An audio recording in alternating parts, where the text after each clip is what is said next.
Hello दोस्तों, JMD math point में आप सभी का स्वागत है। आज हम लोग डिस्कस करने वाले हैं प्रश्नावली 3.3 क्लास 6 का स्टडी हम लोग कर रहे हैं। तो ये हमारा चल रहा था, इंटीजर का क्लास चल रहा था हम लोगों का। तो इंटीजर्स का क्लास में हम लोग डिस्कस कर चुके थे। एक्सरसाइज 3.1 3.2 हम लोगों का कंप्लीट हो चुका था। साइन चेंजिंग वगैरह के बारे में बता दिए थे, और कितना भी लंबा से लंबा क्वेश्चन हो उसको आसानी से सॉल्व कर सकते हैं उसके बारे में भी बता दिए थे।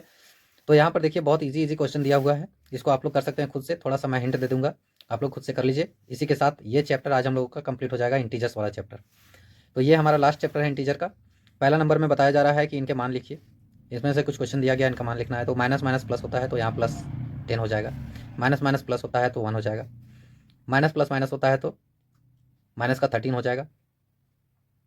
और यहाँ पर भी साइन चेंज करके लिख देना। घटाना बोल रहा है तो इसको आप लोग घटा सकते हैं 20 को 37 में, तो 17 आ जाएगा।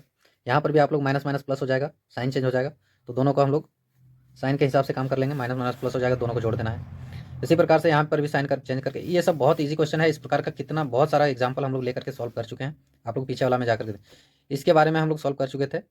इसको भी आप लोग बता सकते हैं, बना सकते हैं खुद से। रिक्त स्थानों को भरिए। आप लोगों को अगर डाउट किसी भी तरह का किसी भी कोई भी परेशानी हो रहा है तो हमारा जो वीडियो है इसका एंड पॉइंट में आप लोगों को वीडियो दे दिया जाएगा। उस वीडियो से आप लोग जाकर के देख सकते हैं, या फिर डायरेक्ट सर्च कर सकते हैं जेएमडी मैथ पॉइंट इंटीजर्स का क्वेश्चन कैसे सॉल्व करें, इस प्रकार से लिख करके वहाँ पर सर्च करके देख सकते हैं डायरेक्ट। उसमें बहुत सारा वीडियो में हमारा सारा चीज़ों के बारे में जानकारी दिया हुआ है। तो यहाँ पर इस तरह का साइन भी बताना है, यानी मोर देन, लेस देन और इक्वल टू के बारे में ये कर सकते हैं आप लोग। रिक्त स्थान को भरने वाला ये भी हम लोग डिस्कस कर चुके थे, एक्स मान करके भरना है। यहाँ पर कितना भी बड़ा क्वेश्चन हो, बड़ा से बड़ा क्वेश्चन हो, आज ही के डेट में 2 वीडियो हमारा डलाया हुआ है, उसमें कितना भी बड़ा क्वेश्चन हो इसको सॉल्व कर सकते हैं आप लोग। यहाँ पर लास्ट नंबर में बताया जा रहा है कि प्रश्नों के उत्तर दीजिए, या फिर आप लोग डिस्क्रिप्शन से भी जा करके देख सकते हैं आप लोग उस वीडियो को। तो यहाँ पर दिया गया है प्रश्नों का उत्तर देना है, यानी कि +7 से कितना घटाने पर -12 होगा। +7 से कितना घटाने पर -12 आ जाएगा। इसको थोड़ा समझने वाला बात है, इसको हम लोग डिस्कस नहीं किए थे, आज हम लोग इसके बारे में पढ़ते हैं। कि सपोज एक नंबर लाइन ले लेते हैं, हम लोग का सारा खेला नंबर लाइन का है, याद रखिएगा। नंबर लाइन के आधार पर ही ये सारा पूरा का पूरा इंटीजर चल रहा है। तो यहाँ पर घटाने वाला हम लोग सीख रहे थे, सब्ट्रैक्शन ऑफ इंटीजर। इसमें हम लोग को बोला जा रहा है कि ये एक 0 है सपोज, इसमें से आगे जो है यहाँ पर कहीं पे 12 है। कितना है सपोज, यहाँ पे 7 है, यहाँ पे कहीं पे 7 है, +7। प्लस में तो राइट साइड में जाता है, और माइनस में पीछे साइड में जाता है, यानी नेगेटिव में। देख सकते हैं आप लोग इस प्रकार से। आगे जाता है तो प्लस में, पीछे जाता है तो माइनस में। तो पीछे अगर जाएगा तो माइनस में जाएगा, यानी कि माइनस का 12 तक बोल रहा है। इधर कहीं पे इस तरह से ये चलता रहेगा, -1 -2, इस प्रकार से -1 -2 इस प्रकार से चलता रहेगा ये। तो इधर कहीं पे -12 आएगा, यहाँ पे कहीं पे -12 आएगा। तो इसका कहने का मतलब है कि +7 से -12 तक जाने में हम लोगों को कितना सफ़र करना पड़ेगा। यहाँ पर आप लोग देख सकते हैं क्वेश्चन में कि +7 से कितना घटाने पर -12 हो जाएगा, यानी कि इस जगह से कितना घटाएंगे, पीछे जाएंगे, ताकि 12 तक हम लोग पहुँच जाएंगे। तो 12 तक पहुँचने के लिए कितना घटाना पड़ेगा, तो हम लोगों को इसका बीच का गैप देखना है, इन दोनों का 7 और 12 के बीच का गैप देखना है। तो इधर से 0 से अगर आगे जाता है तो कितना दूरी तय करता है, ये 7 पॉइंट, प्लस में 7। और 0 से पीछे अगर जाता है तो कितना दूरी तय करता है, यहाँ पर 12 पॉइंट। इधर में 12 पॉइंट तय करता है, और 0 से उधर में 7 पॉइंट तय करता है। तो 12 और 7 कितना हो गया हमारा, 12 और 7 19 हो गया। यानी कि इन दोनों के बीच का जो गैप है वो कितना है, 19 का है। यानी कि 7 में से 19 अगर घटा दें तो -12 पर हम लोग पहुँच सकते हैं। 7 में से अगर 19 घटाते तो -12 पर पहुँच सकते हैं। आप देखिए, ये तो हम लोगों ने नंबर लाइन पर लेकर के सॉल्व कर लिया, बट हम लोगों को अगर कैलकुलेशन करना हो तो कैसे होगा। +7 बोला जा रहा है, इसमें से हम लोगों को कितना क्या करना है, +7 में से माइनस करना है। कितना माइनस करना है नहीं पता है, यहाँ पर तो ब्लैंक स्पेस दे देते हैं, खाली जगह। और बराबर कितना आ जाना चाहिए हमारा, -12 आ जाना चाहिए। +7 में से क्या घटा दें ताकि -12 आ जाए। तो इस प्रकार से क्वेश्चन बन रहा है। तो अगला स्टेप में हम लोग क्या करेंगे, अगला स्टेप में हम लोगों का हो जाएगा कि 7 - x, यहाँ पर हम लोग x मान लेते हैं। यहाँ पर कुछ नहीं है, मैं नहीं जानता हूँ कि ये क्या है, x y z कुछ भी मान लेना है यहाँ पर। तो x मान लिए, तो बराबर में क्या आ जाता है, -12। अब ये 7 जो है पलट के उधर चला जाएगा, तो इस साइड में क्या आ जाएगा, -x, इधर का इधर ही रह जाएगा, और +7 उधर जाकर के माइनस हो जाएगा, यानी -12, और +7 है तो उधर जाकर के -7 हो जाएगा। ये इस प्रकार से बन रहा है। अगला स्टेप में क्या आ जाएगा, -x बराबर माइनस और माइनस दोनों मिल करके क्या हो जाएगा, प्लस हो जाएगा। माइनस माइनस प्लस होता है, तो 12 और 7 19 हो जाएगा। और साइन किसका रहेगा, बड़ा का, तो बड़ा 12 है, 12 का साइन माइनस है, माइनस आ गया। बट माइनस दोनों साइड में आ जा रहा है, देख सकते हैं, इसमें एक्स में भी माइनस है, इसमें भी माइनस है, दोनों में माइनस है। तो ये माइनस को हम लोग हटा सकते हैं, काट सकते हैं, यहाँ पर माइनस ये टर्मिनेट हो जाएगा, यहाँ पर भी टर्मिनेट हो जाएगा। तो एक्स का वैल्यू हमारा क्या आ जाएगा, 19। यानी कि 19 जो है ये पॉइंट को तय करके, 19 अंक को गुजार करके, उसके पार करके ये 12 तक पहुंचेगा। तो इसमें से पूछा जा रहा था, इस तरह से कैलकुलेट करके भी आप लोग डील करके बता सकते हैं, और यहाँ से नंबर लाइन से भी बता सकते हैं, दोनों तरीके से बता सकते हैं। मैंने 2 तरीका बता दिया। तो उसी प्रकार से यहाँ पर कुछ और भी क्वेश्चन दिया हुआ है, ये आप लोग देख सकते हैं। -3 से कितना घटाने पर -11 होगा। तो इसी प्रकार से आप लोग कैलकुलेशन कर सकते हैं, या फिर वो कर लीजिए, दोनों में से जो समझ में आता है उस प्रकार से आप लोग करके बता सकते हैं। डायरेक्ट आप लोगों को आंसर बता देना है, 19 घटाना, 15 घटाना, 12 घटाना, जो भी घटाना है वो बता सकते हैं। डी नंबर में एक थोड़ा सा लंबा लेंदी क्वेश्चन पूछा जा रहा है। इसमें बोला जा रहा है कि एक आदमी 15 किलोमीटर पूरब की ओर चलकर फिर 17 किलोमीटर वापस लौट गया।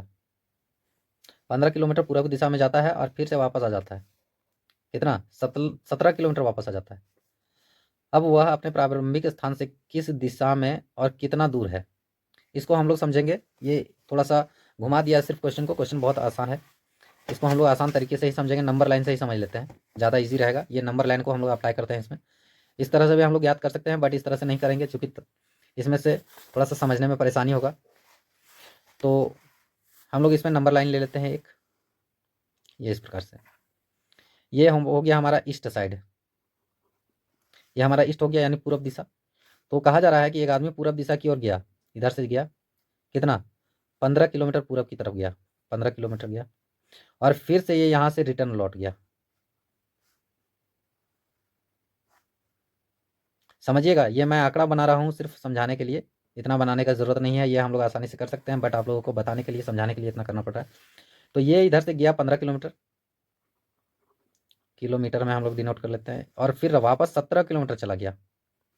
उसका प्रारंभिक बिंदु जो स्टार्ट किया था चलना, वो यहाँ से स्टार्ट किया था, वो चलना इस जगह से स्टार्ट किया, 15 किलोमीटर गया, और फिर वापस 17 किलोमीटर चला गया। यानी 15 किलोमीटर अगर गया है तो 15 किलोमीटर ही वापस आता तो इस जगह पर अपना खुद का स्थान पर पहुंच जाता, अपना घर। लेकिन अपना घर से और 2 किलोमीटर आगे चला गया, 15 ही उसको वापस आना था ना, क्योंकि 15 गया था तो 15 ही आना था, लेकिन वो आ गया कितना, 17, तो 2 किलोमीटर आगे चला गया ना। यानी कि इस जगह से इस जगह तक आना था, लेकिन यहाँ से इतना तक का दूरी जो है 2 किलोमीटर का है। तो ये 2 किलोमीटर एक्स्ट्रा चला गया, लेकिन कौन सा डायरेक्शन में गया, तो ये पहले गया था ईस्ट वाले डायरेक्शन में, और फिर से जब वापस लौटा तो ईस्ट के जस्ट उल्टा कौन सा होता है, वेस्ट होता है।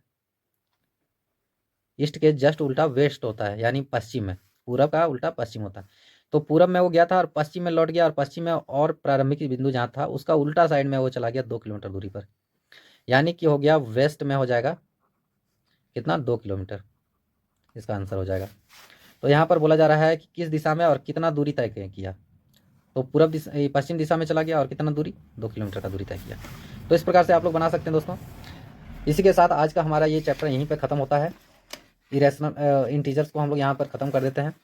अब हम लोग के पास कुछ पॉइंट दिया हुआ है, ये आप लोग देख सकते हैं, यहाँ पर देख सकते हैं, इसको आप लोग स्क्रीनशॉट ले सकते हैं, यहाँ से आप लोग स्क्रीनशॉट ले लीजिए। इसको याद रखने वाली चीज़ें हैं, ये बहुत इंपॉर्टेंट है, ये अगर याद रख लिए तो इंटीजर्स का कितना भी हार्ड से हार्ड क्वेश्चन आए आप लोग इजीली बना सकते हैं। यहाँ पर बोला जा रहा है पूर्ण संख्या के साथ ऋणात्मक संख्याएं का संग्रह पूर्णांक का संग्रह कहलाता है। यानी कि ऋणांक, पूर्ण संख्या इधर जाता था, और जो बताया जा रहा है कि पूर्णांक में पीछे भी चला जाता है, माइनस में भी चला जाता है, नेगेटिव में भी। तो नेगेटिव और पॉजिटिव दोनों मिल करके जो है, ऋणात्मक और धनात्मक दोनों मिल करके दोनों का संग्रह जो है वो वही पूर्णांक कहलाता है।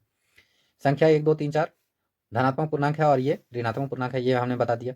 0 0 ना तो धनात्मक है और ना तो ऋणात्मक है, इसका प्लस माइनस कोई साइन नहीं होता है। 0 का ना ही प्लस होता है ना ही माइनस होता है, इसके बारे में भी हम लोग डिस्कस कर चुके हैं।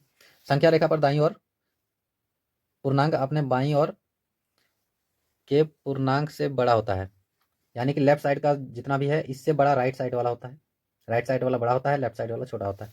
तो इसमें सब पॉइंट बहुत इंपॉर्टेंट पॉइंट दिया हुआ है जो हम लोगों ने डिस्कस कर लिया, उन्हीं सभी चीज़ों के बारे में दिया हुआ है। इनको आप लोग चाहें तो स्क्रीनशॉट मार करके और याद कर सकते हैं। ये बहुत इंपॉर्टेंट है, ये अगर याद कर लिए तो सारा नियम आप लोगों को पता चल जाएगा और इंटीजर का किसी भी तरह का डाउट नहीं रहेगा। तो इसी के साथ आज का वीडियो हम लोग यहीं पर समाप्त करते हैं। अगला क्लास में हम लोग पढ़ेंगे संख्याओं के साथ खेलना, एक्सरसाइज 4 का संख्याओं के साथ खेलने के बारे में हम लोग पढ़ेंगे अगला क्लास में। उम्मीद है आप लोगों को वीडियो पसंद आया होगा। अगर वीडियो पसंद आया है तो लाइक करें, सब्सक्राइब करें और अगले क्लास का वीडियो मिस ना करें, ध्यान दें। किसी भी हाल में नोटिफिकेशन आपका वेस्ट नहीं जाना चाहिए। आप लोगों को वीडियो ध्यान से देखना है और पूरा वीडियो देखना है, स्किप भी नहीं करना है। आप लोगों को व्यू से हम लोगों को मोटिवेशन मिलता है और हिम्मत भी बढ़ता है। तो प्रयास कीजिए वीडियो को देखने का, समझने का, और किसी भी तरह का डाउट आए तो उनको पूछने का। तब तक फिर मिलते हैं अगले किसी नए वीडियो के साथ। तब तक के लिए धन्यवाद।